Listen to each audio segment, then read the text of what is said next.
Obrigada. Glória a Deus. Bom dia, pessoal. A paz do Senhor. Que alegria para mim estar aqui com vocês. Uma honra. A honra é minha.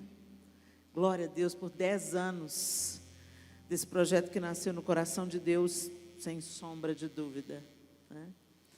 Se Jesus estivesse fisicamente, corporalmente entre nós, eu tenho certeza que a Cracolândia ia ser um lugar de ponto direto, que Jesus ia estar por lá com certeza, porque Ele mesmo me deixou muito claro, eu não vim para os sãos, eu vim para aqueles que precisam de remédio, e Ele é o remédio.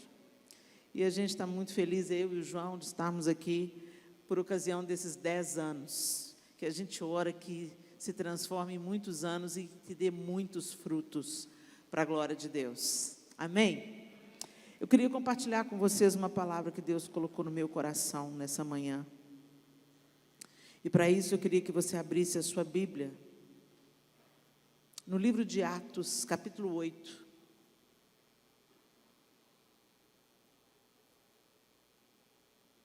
Atos 8, e nós vamos ler a partir do verso 4.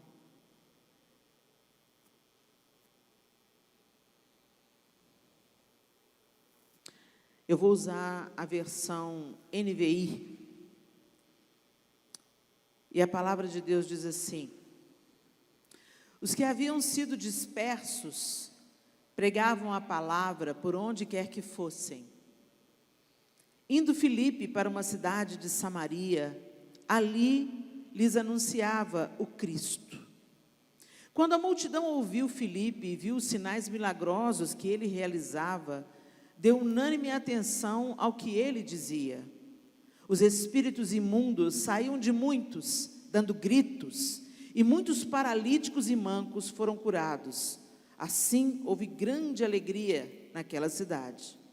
Um homem chamado Simão vinha praticando feitiçaria durante algum tempo naquela cidade, impressionando todo o povo de Samaria. Ele se dizia muito importante, e todo o povo, do mais simples ao mais rico, dava-lhe atenção e exclamava: este homem é o poder divino, conhecido como grande poder. Eles o seguiam, pois ele os havia iludido com sua mágica durante muito tempo. No entanto, quando Filipe lhes pregou as boas novas do reino de Deus e do nome de Jesus Cristo, creram nele e foram batizados, tanto homens como mulheres. O próprio Simão também creu e foi batizado, e seguia Filipe por toda parte, observando maravilhado os grandes sinais e milagres que eram realizados. Os apóstolos em Jerusalém, ouvindo que Samaria havia aceitado a palavra de Deus, enviaram para lá Pedro e João. Estes, ao chegarem, oraram para que eles recebessem o Espírito Santo, pois o Espírito ainda não havia descido sobre nenhum deles. Tinham apenas sido batizados em nome do Senhor Jesus. Então, Pedro e João lhes impuseram as mãos e eles receberam o Espírito Santo. Vendo Simão que o Espírito era dado com a imposição das mãos dos apóstolos, ofereceu-lhes dinheiro e disse: dei-me também este poder, para que a pessoa sobre quem eu puser as mãos receba o Espírito Santo. Pedro respondeu: pereça com você o seu dinheiro. Você pensa que pode comprar o dom de Deus com dinheiro? Você não tem parte nem direito algum neste ministério, porque o seu coração não é reto diante de Deus. Arrependa-se dessa maldade e ore ao Senhor, talvez Ele perdoe tal pensamento do seu coração, pois vejo que você está cheio de amargura e preso pelo pecado. Simão, porém, respondeu: orem vocês ao Senhor por mim, para que não me aconteça nada do que vocês disseram. Vamos até aí. Senhor, essa é a Tua bendita palavra, e nós pedimos que o Senhor fale conosco nessa manhã, na medida que cada um de nós precisa de ouvir que o Senhor fale particularmente através da tua bendita palavra. Em nome de Jesus oramos. Amém. É tão interessante esse episódio, porque fala de Simão, um cara que estava envolvido numa obra de feitiçaria e fazendo e acontecendo e sendo reconhecido no seu nicho pelas pessoas dali, dizendo que ele tinha o grande poder do alto, o grande poder divino. Mas aí, quando Filipe vai até Samaria e apresenta aos seus cidadãos o Evangelho de Jesus Cristo, a Bíblia está dizendo que homens e mulheres creram e que Simão também creu. Ele também aceitou ao Evangelho de Jesus Cristo. E ele começou a seguir Filipe, que ele estava encantado com aquela palavra, com as boas novas do Evangelho. E ele começou encantado por essa palavra, começou a andar atrás de Filipe, por onde Filipe anda.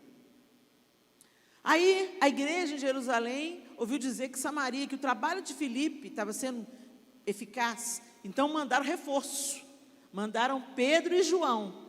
E quando Pedro e João entenderam que aquele povo tinha sido batizado em nome do Pai, do Filho e do Espírito Santo, mas ainda não tinha recebido o poder do alto, que é o revestimento do Espírito Santo, eles começaram a impor as mãos para que eles recebessem o batismo com o Espírito Santo.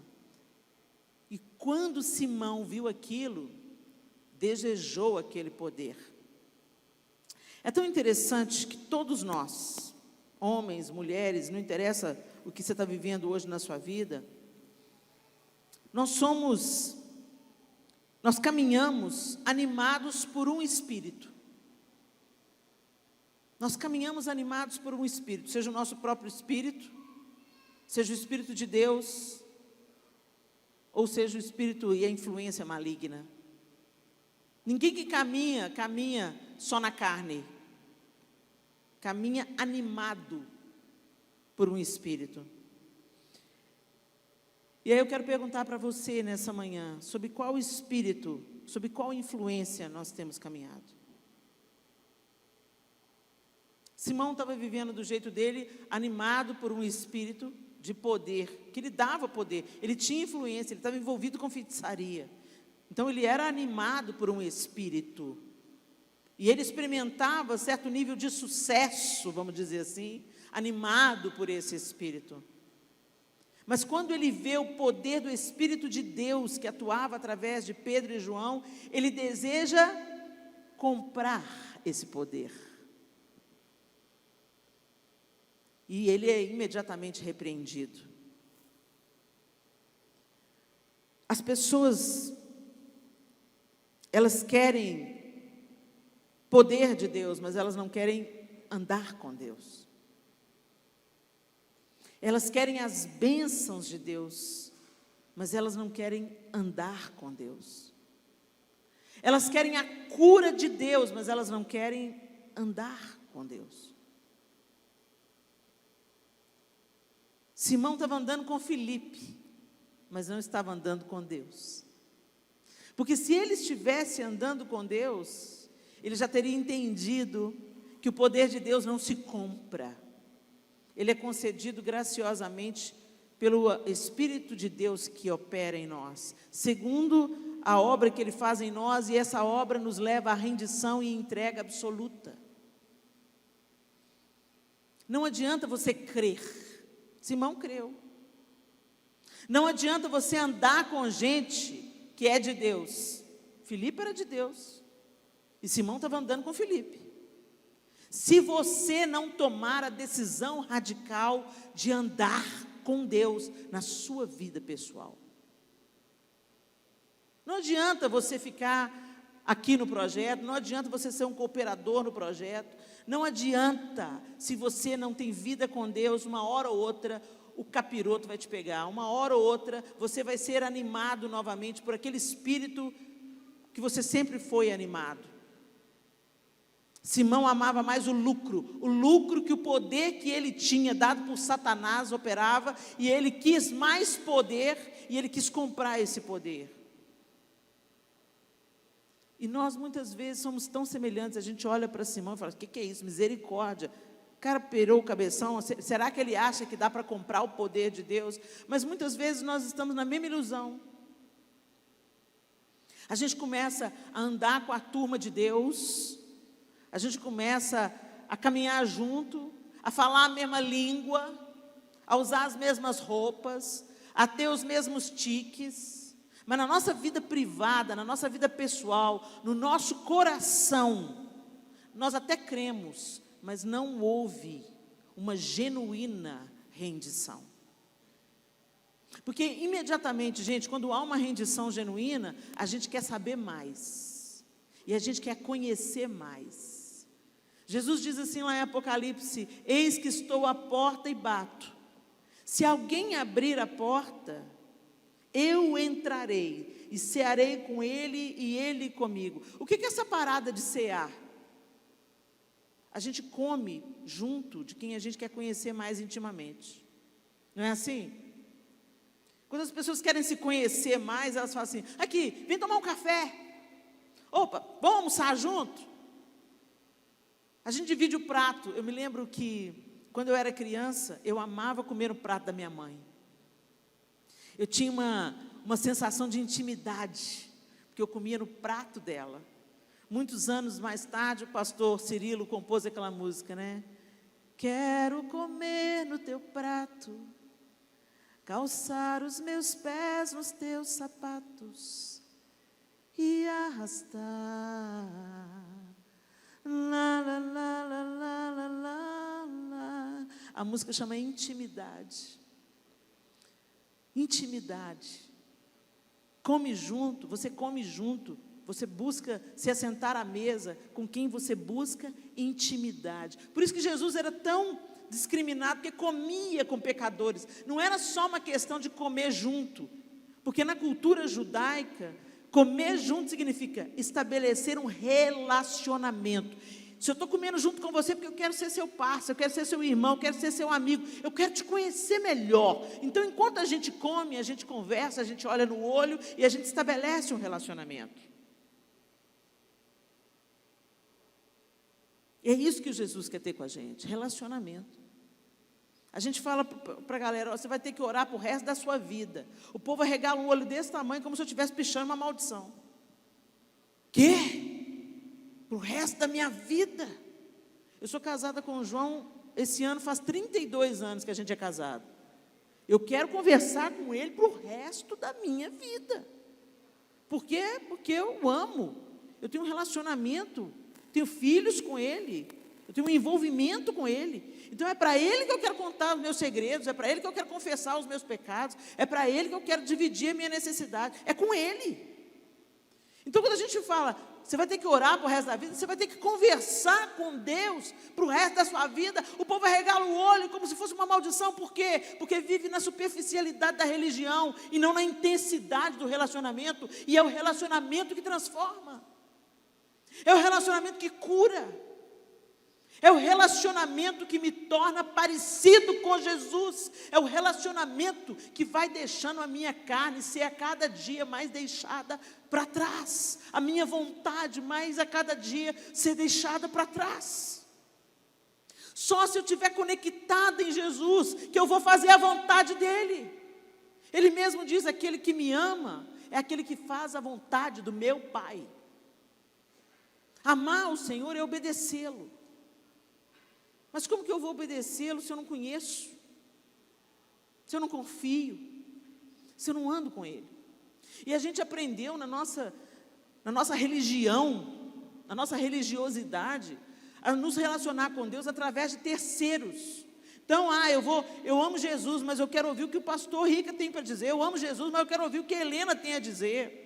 Eu amo Jesus, mas então fulano, ora por mim, porque eu não estou dando conta. Ok, gente, isso é bíblico, a gente orar uns pelos outros, isso é bíblico, a gente aquecer, né? A brasa fora do braseiro, ela esfria. Nós precisamos uns dos outros, mas sobretudo, nós precisamos do Senhor. Sobretudo, nós precisamos de falar com Ele, antes de falar com qualquer outra pessoa. Sobretudo, nós precisamos de conversar com Ele. E como é que a gente conversa com Deus? A gente fala pela oração e a gente ouve pelas Escrituras. Deus às vezes vai usar o profeta. vai levantar um profeta na sua vida, vai te entregar uma palavra específica para você. Mas quer ouvir Deus? Entra no seu quarto, fecha a sua porta e vai ler a palavra. Não faz isso por obrigação, não. Vai ler como quem lê as cartas de amor do seu amado. Vai ler tentando decifrar. Eu me lembro que a gente estava no início do namoro, eu e o João, e eu não sou velha, eu sou vintage. E naquela época não tinha e-mail, gente, nem WhatsApp. Era carta. E aí o João me mandou uma carta. Eu abri a caixa do correio e tinha uma carta. E eu peguei a carta, e quando eu vi que estava endereçada a mim, virei depressa, estava lá escrito João Lúcio Tanuri Júnior. Aí eu cheirei a carta. Estava cheirosa a carta. Aí eu saí correndo para o quarto, chamei o papai e falei, pai, lê para mim. Você acha que eu fiz isso? Não. Eu não queria que ninguém lesse a carta para mim. Eu queria ler a carta, eu queria saber o que estava na carta. Eu entrei no meu quarto, fechei a porta para ter privacidade. Abri a carta com todo cuidado para não rasgar, para não atrapalhar o envelope. Cortei assim na beiradinha, na beirada. Até hoje eu tenho a carta. Abri a carta, cheirei a carta de novo e li linha por linha. E comecei a querer entender o que ele quis dizer com aquilo. Procurei buscar os elogios e as palavras nas entrelinhas. Eu estava conhecendo João. E, gente, é essa a intenção que nós temos que ter no nosso coração para conhecermos a Deus. Abrir a palavra não por obrigação. Vamos lá fazer o devocional, né? Tem que ir lá bater o ponto. Não vai valer de nada. Tem dia que você vai ter que bater o ponto mesmo. Sabe aquela coisa de comida? Quando você está doente, você não quer comer. A maioria das pessoas que está doente não tem apetite, não é isso? Você não quer comer. Parece que trava a comida aqui, ó. Mas você tem que comer. Por quê? Porque é isso que vai fortalecer o seu organismo para você lutar contra os anticorpos serem fortalecidos para você lutar contra a doença. Por isso, a primeira coisa que você não pode fazer é deixar de comer. Então, mesmo sem vontade, você põe goela abaixo. Não é assim? E assim é o início da nossa caminhada com Deus. Você não está sabendo o que você está lendo, mas vai pôr para dentro, meu querido. Vai pôr para dentro, porque esse nutriente que está aí vai te sarar. Vai pôr para dentro. Vai pôr para dentro. Não quero ler assim mesmo. Lê. Vai pôr para dentro. Aí você vai começando a sentir os efeitos disso. Mas não pode ficar só nisso. Se passa o tempo e você continua sem apetite, você tem que procurar um médico.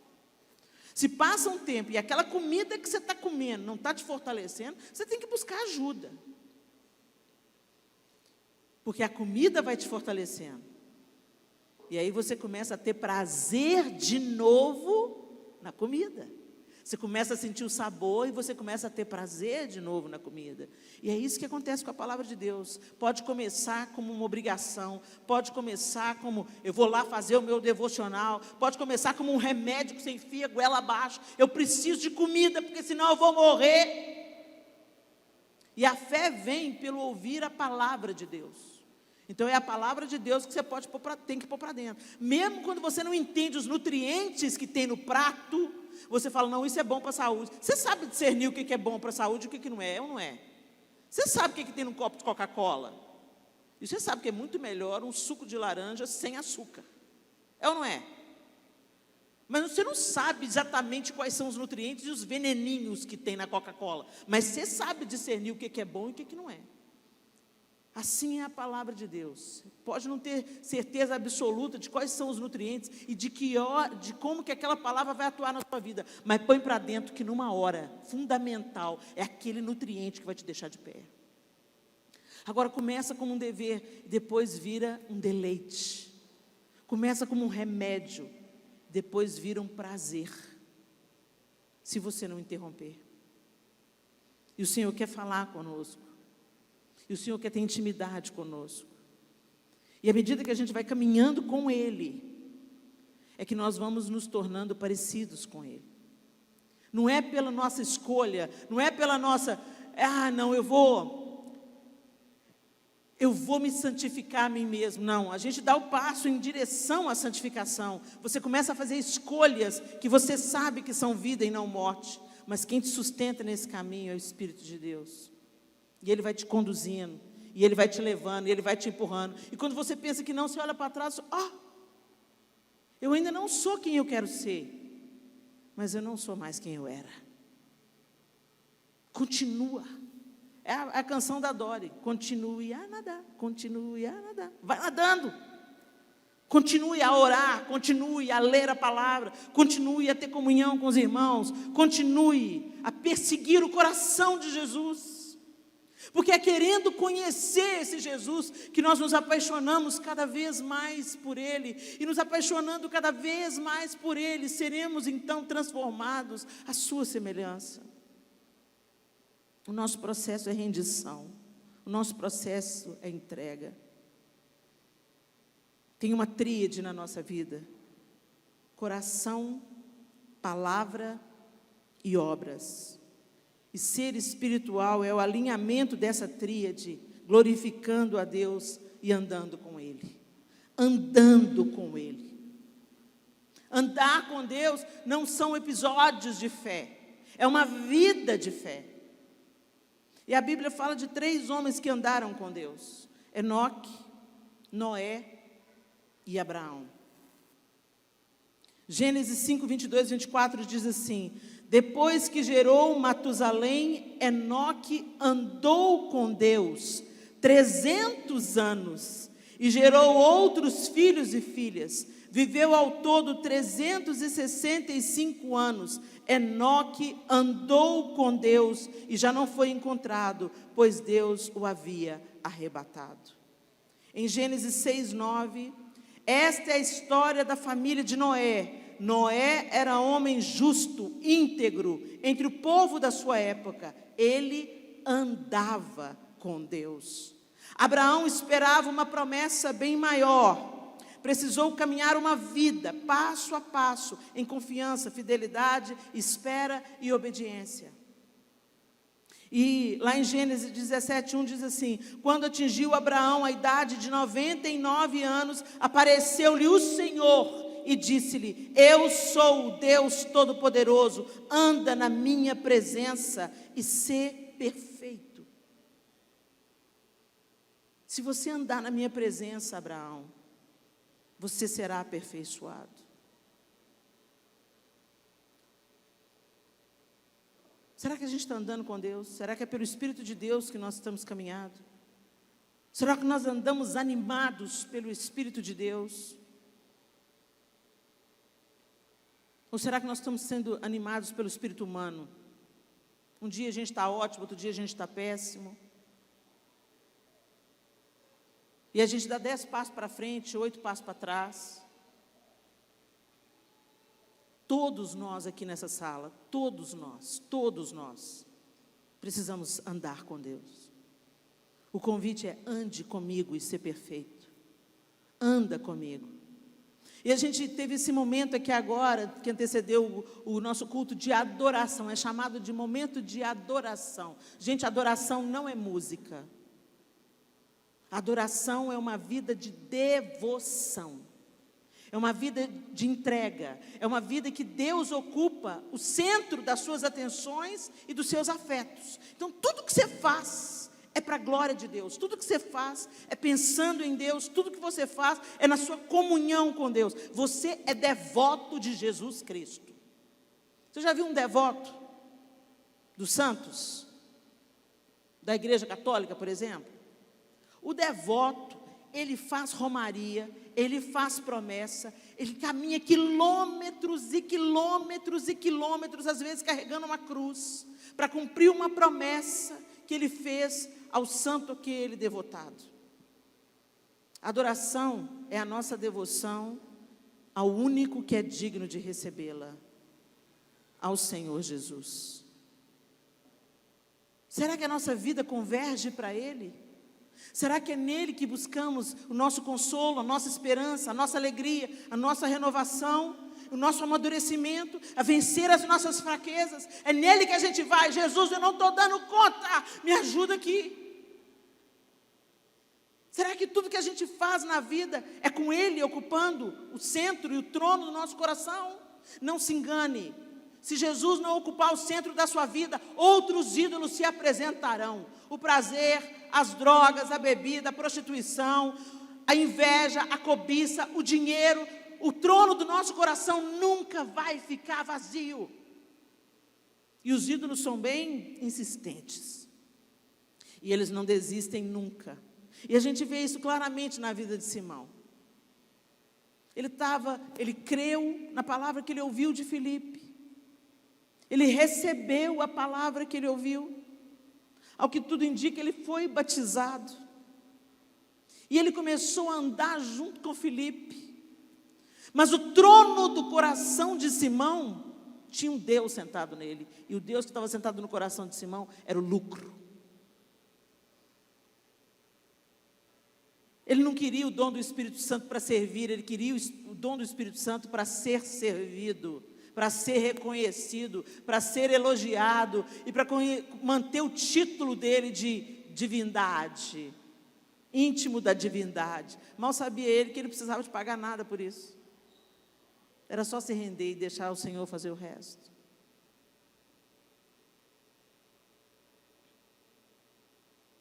O que está ocupando o seu coração, meu querido, minha querida? O que ocupa o seu tempo? A sua vontade, a sua devoção, os seus afetos. Quando eu falei da tríade, que o Senhor quer alinhar, coração, palavra e obras, e ser espiritual é o alinhamento dessa tríade, glorificando a Deus. Tudo que ocupa o nosso coração, tudo que está na nossa palavra e naquilo que a gente produz, revela a quem pertencemos. Você pode servir a Deus só com as suas palavras, mas não com seu coração e não com as suas obras. Você pode servir a Deus com as suas obras, mas não com as suas palavras e não com o seu coração. Você pode amar a Deus no seu coração, mas não se refletir em obras e em palavras. Será? Simão creu, Simão confessou, Simão foi batizado, mas não havia um alinhamento, não de todo o coração, não com as palavras e não com as obras. É isso que fez de Moisés, de Enoque, Noé e Abraão, homens diferenciados. A totalidade da vida deles estava centrada em Deus. Deus ocupava o trono soberano, e eles caminharam em obediência e confiança, eles andaram com Deus, eles não tinham episódios de fé, eles não experimentavam um barato na hora do culto, na hora do louvor e da adoração, e depois saía lá para fora e continuavam escravos dos seus prazeres, dos seus desejos, ou tinham uma vida dupla. Eles andavam com Deus dentro ou fora, eles andavam com Deus caminhando ou parados, eles andavam com Deus dormindo ou acordados, eles andavam com Deus, porque amavam a Deus de todo o coração, com toda a sua obra e com todo o seu entendimento. Exatamente como a palavra de Deus diz que deve ser. Em Deuteronômio deixa isso muito claro. Colossenses diz assim: tudo o que fizerem, seja em palavra, seja em ação, façam-no em nome do Senhor Jesus, dando por meio dele graças a Deus Pai. Como que a gente está vivendo a nossa vida, pessoal? Tem gente que trabalha para Deus, se cansa para Deus, se desdobra para Deus, mas não anda com Deus. É empregado. E aí a gente lembra da parábola do filho pródigo. A gente pensa que a parábola é sobre o filho que saiu fora, pirou o cabeção e detonou a herança do pai. Mas a gente esquece do que Jesus está tratando naquela parábola, do coração do filho mais velho. O filho mais velho estava em casa, o filho mais velho não desperdiçou o dinheiro do pai, vivendo dissolutamente. O filho mais velho ficou em casa trabalhando para o pai. Mas quando ele viu o irmão dele voltando para casa e o pai dando uma festa para o filho pródigo, aceitando ele de volta, reintegrando ele à família, restituindo a ele a dignidade, a honra, a paternidade. Eu sou seu pai, meu filho, vem cá, a filiação está de volta, eu vou colocar um anel no seu dedo, eu vou calçar sandálias nos seus pés, eu vou trocar as suas vestes, você está de volta para casa e eu me alegro por isso, e eu dou uma festa para isso. O filho mais velho se ressentiu.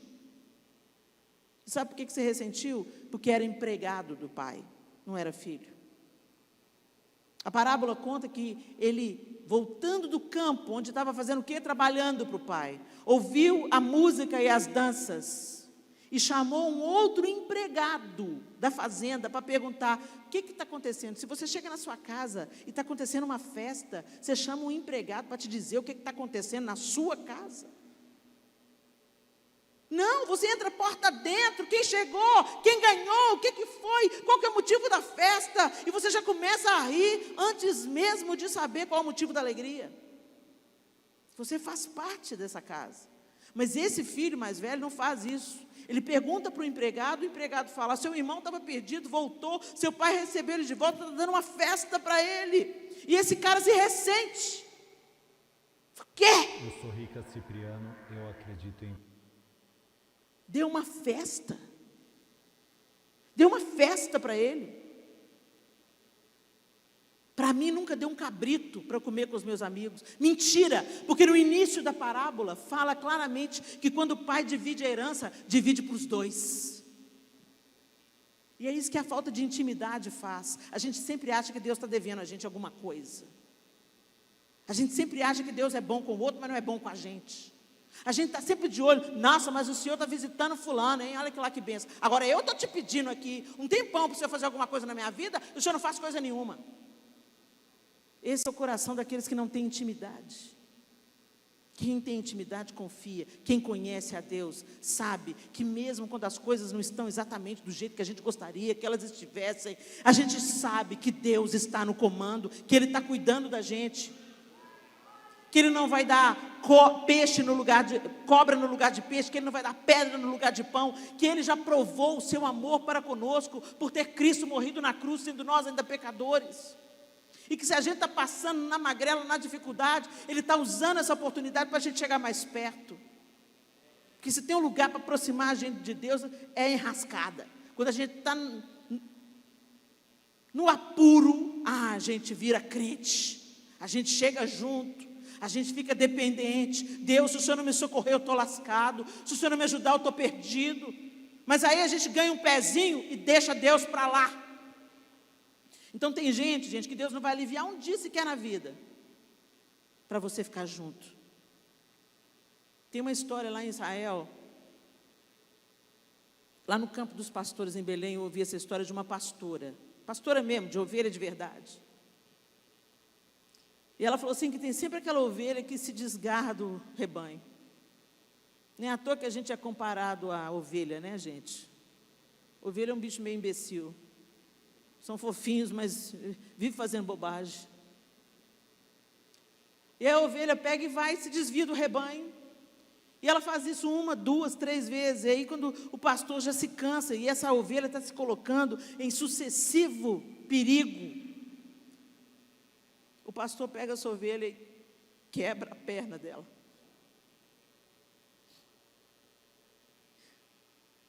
E ela falou que o pastor grita junto, porque dói mais nele do que na ovelha. E aí ele tem que carregar a ovelha. Para ele é muito trabalhoso. Ele tem que carregar a ovelha para onde ela vai, porque ela não consegue mais andar sozinha. Até ela se curar. E quando ela se cura, nunca mais ela se aparta dele. Nunca mais. Alguns de nós irão conhecer o Senhor e andar junto com Ele espontaneamente, amorosamente, correspondendo ao seu grande amor para conosco. E outros de nós teremos nossas pernas quebradas. Bendito seja Deus. Porque Ele deixa as 99 só para me encontrar. Ah, esse amor bendito, que não desiste. Que você se apegue ao sumo pastor. Chega perto. Não ande só junto daqueles que amam o Senhor. Ame também.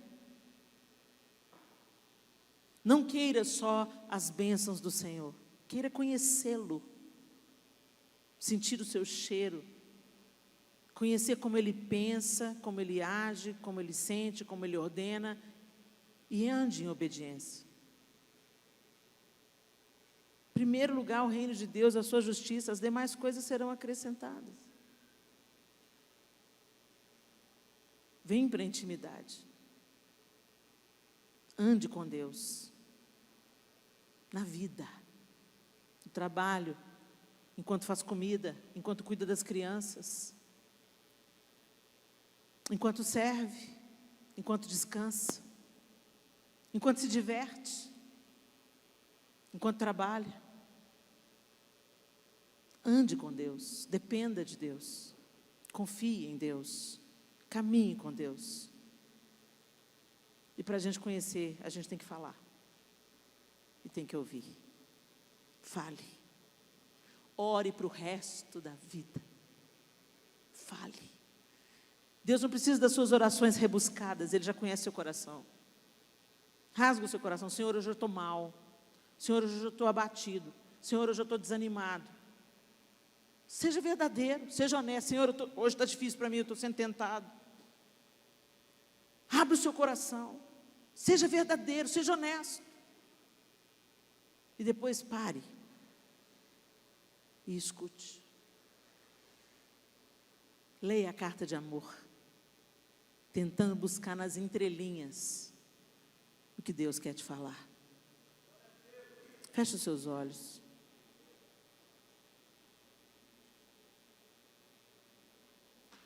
Simão teve uma oportunidade maravilhosa.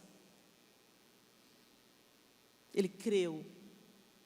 Ele viu a manifestação do poder de Deus através de Filipe, através de Pedro, através de João. Mas ele pensou só em que ele ia ganhar com isso. Que não seja assim conosco. Que a gente não queira comprar o poder de Deus, mas que a gente queira ser filho. Ser incluído, conhecer. Interessante que ele não chega para Pedro e João e fala: como é que você conseguiu isso? Por que Deus opera assim em vocês? Talvez ele recebesse a dica. Chega junto, anda junto, viva para Deus.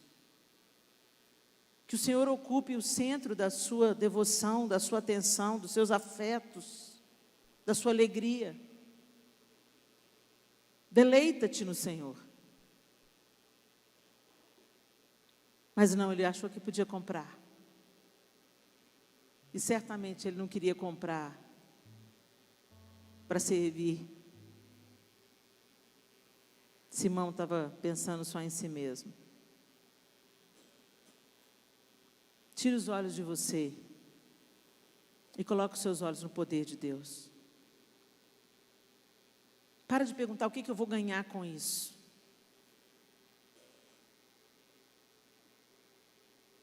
E fala: Senhor, eu quero ganhar o Senhor, mesmo que eu perca todo o resto. É o Senhor que eu quero, é do Senhor que eu preciso. É com o Senhor, é o Senhor que eu quero conhecer. Chega mais perto. Não chegue perto apenas daqueles que amam ao Senhor e que obedecem ao Senhor.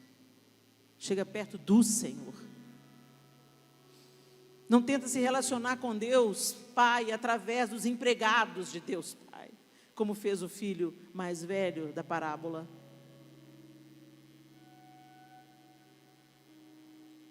Queira conhecer o Senhor, o colo do Senhor, a face do Senhor, as mãos do Senhor, a vida do Senhor. Senhor, nós precisamos de Ti.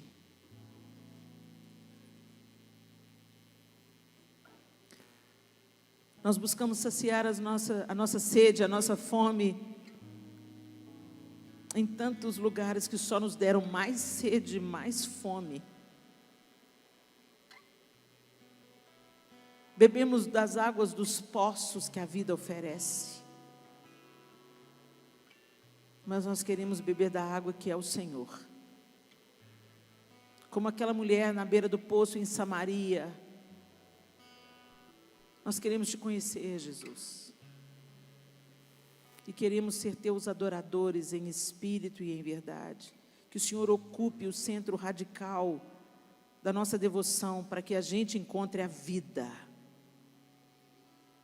É nessa devoção e adoração ao Senhor que nós somos nutridos, que nós somos erguidos, que nós somos curados. O Senhor não precisa de ser adorado, o Senhor já é grande, poderoso, majestoso, cheio de glória. E os anjos já Te adoram incessantemente. Mas o lugar da adoração é o lugar do encontro.